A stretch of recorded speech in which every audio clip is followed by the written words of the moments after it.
दोस्तों, आपने अनेक अनेक कथाओं को तो सुना ही होगा, लेकिन हम आपको इस वीडियो के माध्यम से बताने जा रहे हैं कि माता पार्वती ने ऋषि विश्रवा को श्राप क्यों दिया था। आखिर क्या कारण था कि ऋषि विश्रवा को माता पार्वती से श्राप मिला था। वीडियो को अंत तक अवश्य देखें। नमस्कार दोस्तों, स्वागत है आपका हमारे यूट्यूब चैनल कर्मा में। माता पार्वती पर्वतराज हिमालय की पुत्री थी। बचपन से ही ये महलों में पली बड़ी थी। उन्होंने अपनी इच्छा से भगवान भोलेनाथ से विवाह किया था, लेकिन भोलेनाथ को सुख और ऐश्वर्य से क्या मतलब। वो तो सन्यासी हैं तथा कैलाश पर्वत में उनका निवास स्थान है। उन्हें सांसारिक मोहमाया तथा सुख ऐश्वर्य से कोई लेना देना नहीं है। एक बार भगवान भोलेनाथ कैलाश पर्वत पर ध्यान लगाए बैठे थे। जब उनका ध्यान टूटा तो उन्होंने नंदी से पूछा कि आज देवी पार्वती नहीं दिखाई दे रही हैं। तो नंदी ने कहा कि भोलेनाथ आज वो अपने कक्ष से बाहर ही नहीं निकली, आज वो अपनी पूजा के लिए उपस्थित नहीं हुई। तब भोलेनाथ ने नंदी से कहा कि वो क्यों उपस्थित नहीं हुई। तब नंदी ने कहा कि मुझे पूछने का साहस ही नहीं हुआ। तब भगवान भोलेनाथ स्वयं माता पार्वती के कक्ष में गए और कैलाश पर्वत पर उपस्थित न होने का कारण पूछा। देवी पार्वती उस समय बहुत व्याकुल थीं। भोलेनाथ तो सब कुछ पहले से ही जानते थे। उन्होंने माता पार्वती से कहा कि गगन विहार करके तुम्हारा मन प्रफुल्लित हो जाता है, अतः चलो गगन विहार करते हैं। दोनों गगन विहार के लिए निकल पड़ते हैं। तो रास्ते में माता पार्वती ने अपने दिव्य दृष्टि से देखा कि वैकुंठ लोक, ब्रह्मलोक तथा स्वर्ग लोक में सभी सुखपूर्वक अपना जीवन बिता रहे हैं। तब माता पार्वती ने भगवान भोलेनाथ से कहा कि आप तपस्वियों की भांति जीवन क्यों बिता रहे हैं। सभी देवता अपने जीवन को आनंद और सुखपूर्वक बिता रहे हैं और आप तपस्वियों की भांति जीवन बिता रहे हैं, ऐसा क्यों। तब भगवान भोलेनाथ ने माता पार्वती से कहा कि देवी, लगता है कि आप महलों में रहने के लिए इच्छुक हैं।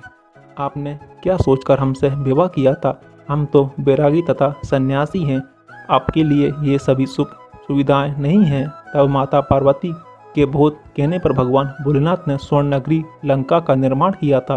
वह लंका सोने की थी तथा बहुत भव्य और सुंदर थी। तब माता पार्वती ने कहा कि चलिए अब हम दोनों इस लंका में निवास करते हैं। भगवान भोलेनाथ ने पार्वती से कहा कि देवी, जब भी किसी नए भवन का निर्माण होता है तब उसमें श्रेष्ठ आचार्य को बुलाकर पूजन कराया जाता है, उसके बाद ही वह महल रहने योग्य होता है। भगवान भोलेनाथ ने देवर्षि नारद को यह आदेश दिया कि वह ऋषि विश्रवा के पास जाकर उन्हें लंका पूजन के लिए सूचित करे। माता पार्वती ने देवर्षि नारद से कहा कि आचार्य को अपनी दिव्य शक्ति का प्रयोग करके आपको लाना है। उधर ऋषि विश्रवा शिव आराधना कर रहे थे। ऋषि विश्रवा की पत्नी केकसी दैत्यराज सुमालिक की पुत्री थी। दैत्य की पुत्री होने के वजह से उसके अंदर एक दैत्य के समस्त गुण मौजूद थे। नारद ऋषि विश्रवा के पास गए और लंका पूजन के लिए सूचना दी। ऋषि विश्रवा के साथ उनकी पत्नी केकसी भी लंका पूजन में गईं। जब लंका पूजन हो रहा था उस समय ऋषि विश्रवा की पत्नी केकसी लंका नगरी को देखकर लालच में आ गई। वह मन ही मन सोच रही थी कि यदि ये स्वर्ण नगरी लंका मुझे मिल जाए तो मैं सुखी से इस लंका में रहूंगी। जब लंका पूजन संपन्न हुआ तब ऋषि विश्रवा ने कहा कि भोलेनाथ, अब मुझे यहाँ से चलने की आज्ञा दीजिए। तब भगवान भोलेनाथ ने कहा कि आपने अभी तक दक्षिणा तो ली ही नहीं, बिना दक्षिणा के मैं आपको यहाँ से नहीं जाने दूंगा। ऋषि विश्रवा ने कहा कि मुझे कुछ नहीं चाहिए। तब भगवान भोलेनाथ बोले कि दक्षिणा तो आपको लेनी ही होगी।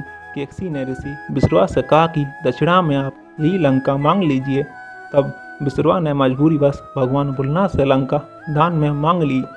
भगवान भोलेनाथ ने ऋषि विश्रवा को लंका दान में दे दी। ये सुनकर माता पार्वती क्रोधित हो गई।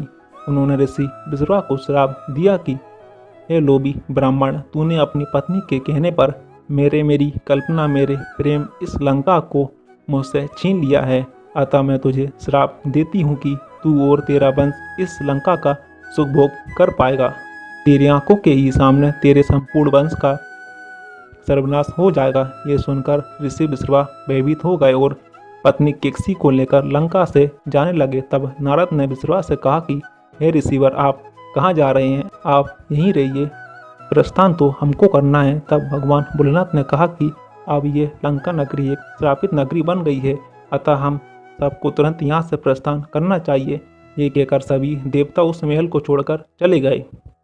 उधर ऋषि विश्रवा के ज्येष्ठ पुत्र अपने पुष्पक विमान को लेकर अपने पिता ऋषि विश्रवा के पास आए और बोले कि मुझे वरदान स्वरूप ये पुष्पक विमान मिला है। ये देखकर ऋषि विश्रवा बहुत खुश हुए। तब ऋषि विश्रवा ने अपने ज्येष्ठ पुत्र कुबेर को कहा कि हमें लंका नगरी दान में मिली है, अतः उस लंका में जाकर अपना साम्राज्य स्थापित करो। ऋषि विश्रवा ने कुबेर से ये भी बताया कि वह लंका नगरी एक श्रापित नगरी बन गई है। कुबेर ने अपने पिता विश्रवा से कहा कि आपके तप और आशीर्वाद से वह श्राप भी खत्म हो जाएगा। केकसी ने यह सब देखा कि ऋषि विश्रवा ने वह लंका नगरी बिना उसके पूछे कुबेर को दे दिया, तो वह बहुत क्रोधित हुई और बोले कि मैं कुबेर को शांतिपूर्वक ढंग से राज्य का शासन नहीं चलाने दूंगी। तो दोस्तों, इस वीडियो के माध्यम से हमने जाना कि माता पार्वती ने क्रोध बसाकर ऋषि विश्रवा को श्राप क्यों दे दिया था। अगर आपको हमारी वीडियो पसंद आती हो तो वीडियो को लाइक करें। अगर आप चैनल पर नए हैं तो कृपया कर चैनल को सब्सक्राइब करें, साथ ही साथ बेल आइकन को भी क्लिक करें। धन्यवाद।